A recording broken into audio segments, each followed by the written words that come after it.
नमस्कार। द देसी अड्डा पर आपका स्वागत है। मैं हूं राकेश तिवारी।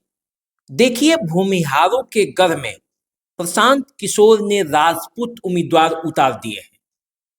इस फैसले के बाद किसे नफा हो रहा है, किसे नुकसान हो रहा है, तरारी का पूरा समीकरण क्या है, आरा लोकसभा क्षेत्र का यह महत्वपूर्ण विधानसभा क्षेत्र जहां उपचुनाव हो रहे हैं, इस सीट पर हार जीत का क्या मायने है, किस तरह से यहां समीकरण बदल रहा है, कौन जीतेगा, कौन हारेगा, जनता का मिजाज क्या है और कौन कौन चुनावी मैदान में उतरने को तैयार है। आज इसी बात पर चर्चा करने के लिए मैं आपके सामने हाजिर हुआ। आज हम बात करेंगे कि तरारी में किस तरह पल पल समीकरण बदल रहा है, तरारी में क्या होने वाला है, जनता किस मूड और मिजाज में आ गई है, ये सब बातें होंगी। लेकिन उससे पहले हम लोग जरा तरारी का राजनीतिक समीकरण समझ लेते हैं कि राजनीतिक समीकरण क्या है तरारी का। देखिए, वर्ष 2008 में तरारी विधानसभा अस्तित्व में आया। इससे पहले इस विधानसभा क्षेत्र का नाम पीरो हुआ करता था। पीरो के बाद जब 2008 में परिसीमन हुआ और इसका नाम तरारी हुआ, तब 2010 में विधानसभा का पहला चुनाव हुआ और जनता दल यूनाइटेड के टिकट पर यहां से बाहुबली नरेंद्र पांडे उर्फ सुनील पांडे यहां के विधायक बने।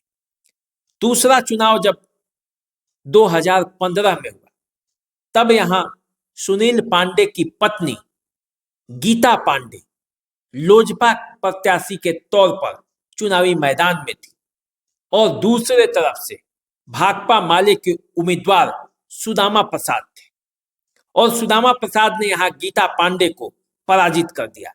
हालांकि जीत हार का अंतर बहुत कम था, लेकिन इस सीट से भाकपा माले ने अपना कब्जा जमा लिया।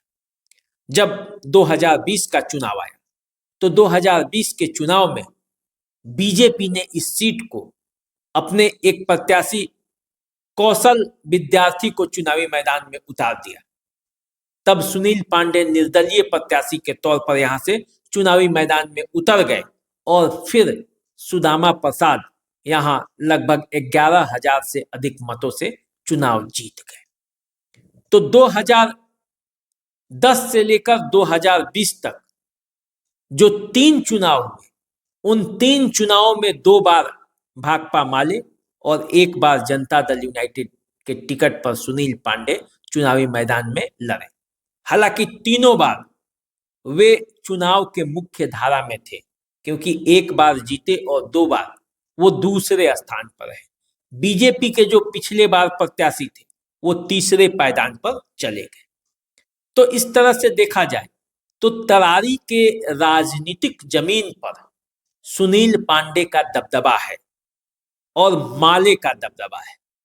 इस दबदबे के बीच प्रशांत किशोर ने अपना उम्मीदवार राजपूत जाति के retired lieutenant general SK Singh को उतार दिया है। तब तरारी का समीकरण क्या होगा उस पर भी चर्चा करेंगे, लेकिन उससे पहले जान लेते हैं कि जातिगत समीकरण क्या कहता है। तरारी का जातिगत समीकरण किस ओर इशारा कर रहा है। देखिए, बिहार का कोई भी चुनाव बिना जाति के होता नहीं है और जब बिना जाति का चुनाव होता नहीं है तो जातिगत समीकरण भी समझना जरूरी होता है। देखिए, हम यदि कहते हैं कि भूमिहारों का गढ़ है तरारी, तो इसके पीछे कोई न कोई तर्क है। देखिए, तरारी में सबसे अधिक भूमिहार जाति के लोग रहते हैं। आबादी जो है भूमिहारों की यहाँ काफी है, लगभग 65,000 से 70,000 के आसपास आबादी यहाँ भूमिहारों का है जो मतदाता है। इसके बाद दूसरे स्थान पर यहाँ ब्राह्मण आते हैं, जिनकी आबादी भी लगभग 30,000 के आसपास है। राजपूत जाति के उम्मीदवार जो प्रशांत किशोर के हैं, राजपूतों की संख्या यहाँ लगभग 20,000 है। पिछड़ा और अति पिछड़ी जातियों की बात करते हैं तो 50,000 से अधिक कुछ पिछड़ी जातियों और अति पिछड़ी जातियों का यहाँ जनसंख्या है, आबादी है, वोटर है। यादव वोटर की बात करेंगे तो 30,000 के आसपास यादव वोटर भी है। वैश्य वोट भी 25,000 के आसपास है। कुशवाहा वोट भी 15,000 है और मुस्लिम वोट भी 20,000 के आसपास है।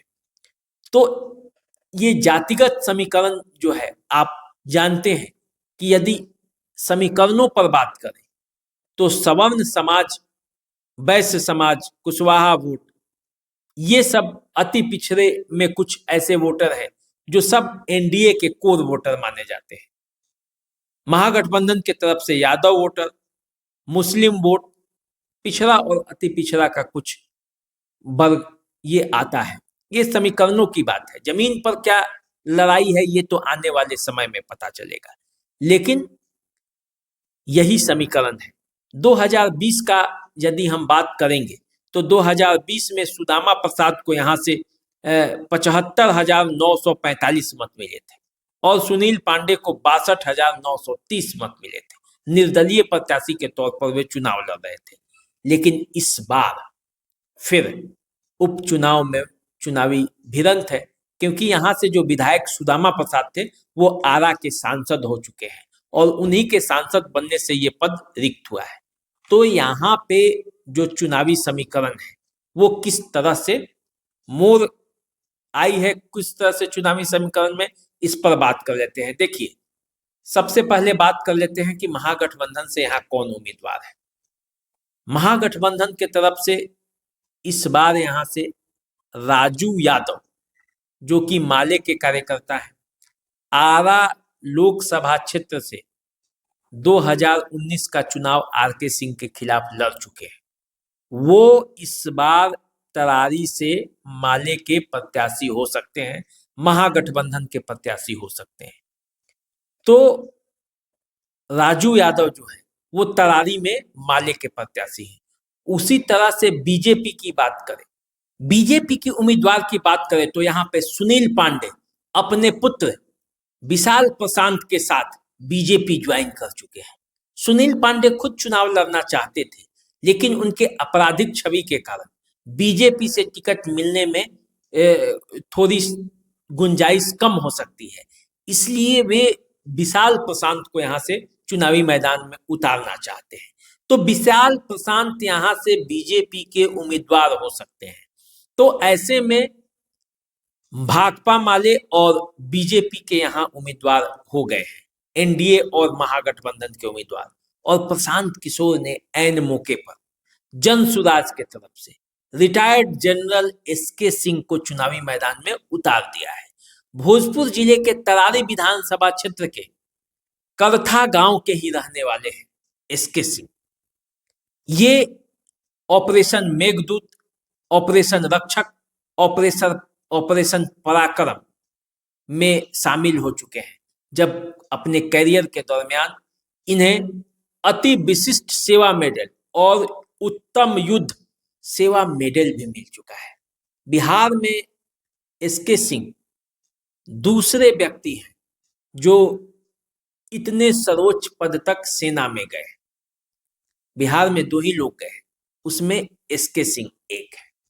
तो इतने महत्वपूर्ण पद से रिटायर होने के बाद अब एसके सिंह अपनी भूमि की सेवा करना चाहते हैं और तरारी में कूद पड़े हैं।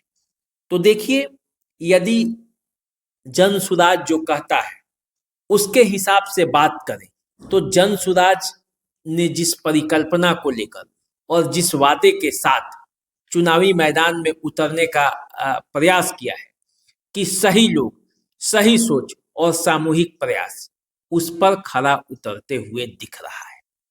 और एसके सिंह के चुनावी मैदान में उतरते ही यहाँ का पूरा मुकाबला जो सीधे सीधे दिख रहा था अब त्रिकोणीय हो गया है।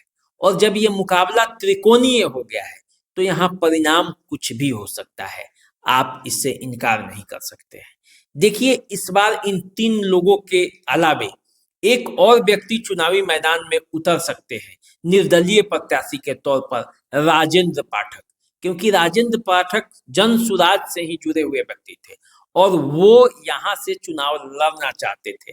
जनसुराज से जो कहा गया था कि जो सर्वे के आधार पर होगा, जो क्षेत्र में काम करेगा उसे टिकट दिया जाएगा। तो राजेंद्र पाठक ये आरोप लगाते हुए कि जनसुराज ने जो वादा किया था वो पूरा नहीं किया, बल्कि सेलिब्रिटी उम्मीदवार के साथ वो चुनावी मैदान में उतर रही है, इसलिए वे निर्दलीय प्रत्याशी के तौर पर चुनावी मैदान में उतरेंगे। तो वो चुनावी मैदान में उतर रहे हैं, उन्होंने ऐलान कर दिया है। तो देखिए, जो तरारी विधानसभा क्षेत्र है वहां त्रिकोणीय लड़ाई है, और इस त्रिकोणीय लड़ाई में किसे नफा होगा और किसे नुकसान होगा, इसे आप समझ सकते हैं। और यदि जातीय आंकड़ों पर ही सिर्फ बात करें तो आप देखिए, 65,000 से ऊपर भूमिहारों की आबादी, 30,000 से ऊपर ब्राह्मणों की आबादी, लेकिन इसके बावजूद भी 20 में चुनाव नहीं जीत पाए थे सुनील पांडे। तो उसका कारण था कि बीजेपी यहाँ से उम्मीदवार उतार दी थी और लड़ाई वहां त्रिकोणीय हो गया था। लगभग 30,000 के आसपास वोट बीजेपी को भी आया था, और इसीलिए चुनाव में भाकपा माले के उम्मीदवार सुदामा प्रसाद बाजी मार गए। इस बार भी कुछ इसी तरह का परिदृश्य वहां सामने आ रहा है, क्योंकि एसके सिंह चुनावी मैदान में उतर चुके हैं, सुनील पांडे के पुत्र भी चुनावी मैदान में उतरेंगे, और राजू यादव यहाँ से चुनावी मैदान में उतर रहे हैं। तो 20,000 मुस्लिम वोटों की संख्या है, 30,000 के आसपास यादव वोट है, पिछड़ा और अति पिछड़ा का भी वोट अच्छा खासा है, 50,000 के आसपास है। उसके बाद कुशवाहा वोट भी 15,000 है। तो इस तरह से यदि समीकरण बन गया तो फिर महागठबंधन के लिए राहें आसान हो सकती है, क्योंकि यहाँ पे माले का अपना कैडर वोट भी है। तो जो तरारी है उसमें किसी एक प्रत्याशी के प्रति यदि गोलबंदी नहीं होगी तो तरारी का रन जो है वो काफी मुश्किल होगा। अब किसे नफा होगा किसे नुकसान होगा ये तो जनता तय करेगी, क्योंकि जनता के मन मिजाज पर पूरा मामला है। क्योंकि जनसुराज जो कहती है कि हम तो बिहार बदलने आए हैं, हमें जातिगत और ये का तो हम टिकट देने में भी उस जाति का ख्याल रखते हैं, लेकिन हम उसमें भी उच्च लोगों को देते हैं जो वास्तव में उसके हकदार हैं और वास्तव में योग्य हैं। और पार्टी पारंपरिक राजनीतिज्ञों से बचकर कुछ अलग तरह के लोगों को भी टिकट दे रही है जो बिहार को बदलने के लिए आए हैं। तो यहाँ जाति पार्टी सब टूट जाएगा। लोग रोजगार के लिए वोट देंगे, लोग शिक्षा के लिए वोट देंगे, लोग बिहार को बदलने के लिए वोट देंगे, लोग सर चुकी व्यवस्थाओं पर जो प्रहार करने के लिए वोट देंगे। तो जाति पार्टी टूट जाएगी। वहीं सुनील पांडे और माले जो है यदि परंपरागत तरीके से चुनाव लड़ाई लड़ता है और यदि लोगों का मन मिजाज परंपरागत तरीके से ही रहता है तो फिर यहाँ पे लड़ाई काफी दिलचस्प होगी। देखना ये है कि तीनों में जब लड़ाई होती है तो अंततः वोटों की गोलबंदी किस किस पक्ष में और कैसे कैसे होती है। तो चलिए, ये तरारी का पूरा समीकरण था। और भी उपचुनाव जहां जहां हो रहे हैं उसके बारे में भी हम आपको बताएंगे। तब तक आप इंतजार कीजिए, चैनल को सब्सक्राइब कर लीजिए, फेसबुक इंस्टाग्राम पे हमें फॉलो कर लीजिए। आपका हमारा संबंध जुड़ा रहे इसलिए आप हमें सब्सक्राइब जरूर कीजिए और वीडियो को शेयर भी कर दीजिए और अपना कमेंट भी लिखिए कि क्या चाहते हैं आप, कैसा वीडियो चाहते हैं और किस तरह का ये इस पर आपका विचार क्या है जो वीडियो हमने अभी बनाया है। तो चलिए, हमें दीजिए इजाजत। नमस्कार।